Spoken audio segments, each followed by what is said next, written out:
Assalamualaikum warahmatullahi wabarakatuh. Perkenalkan, saya Arif Ananda Wijaksana, Universitas Muhammadiyah Riau, Prodi Farmasi.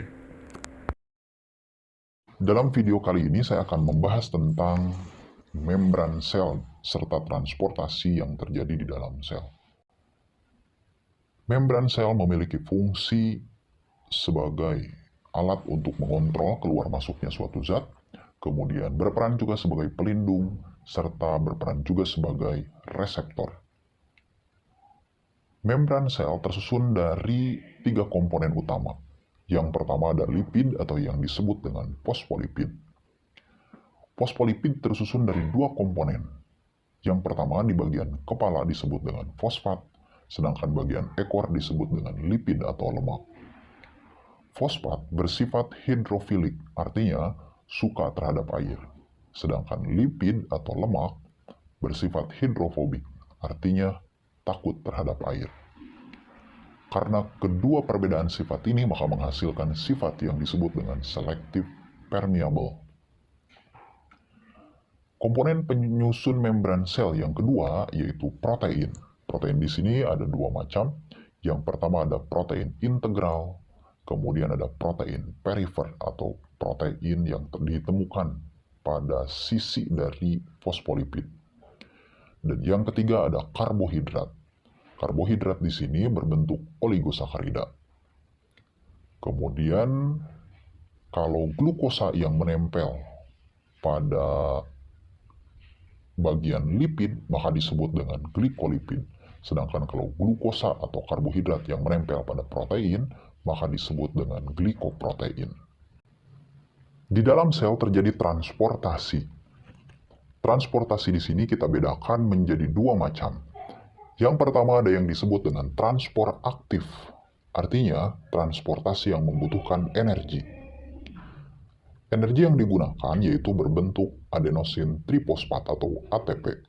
Transport aktif dibedakan menjadi beberapa macam. Yang pertama ada yang disebut dengan endositosis. Endositosis adalah proses masuknya suatu zat ke dalam sel. Ini dibedakan menjadi 2 macam. Yang pertama ada fagositosis dan yang kedua ada pinositosis.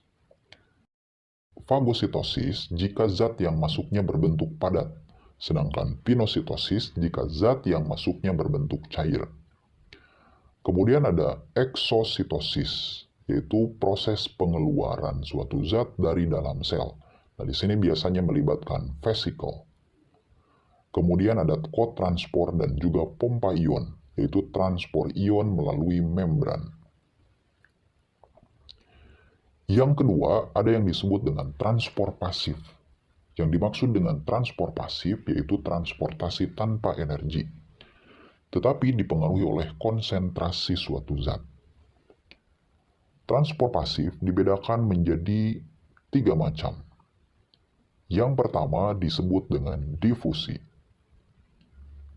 Difusi adalah proses perpindahan zat dari konsentrasi tinggi atau hipertonik ke konsentrasi rendah atau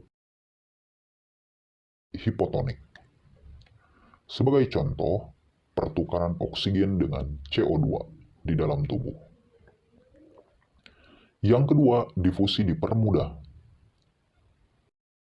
Biasanya, proses difusi yang dipermudah ini melibatkan saluran protein integral atau bisa juga melibatkan protein transport.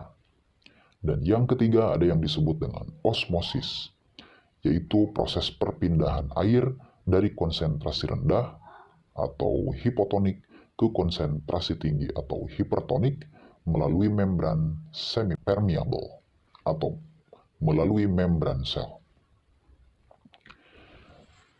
Di sini ada 2 proses yang terjadi. Yang pertama pada sel yang memiliki dinding sel, kemudian yang kedua pada sel yang tidak memiliki dinding sel.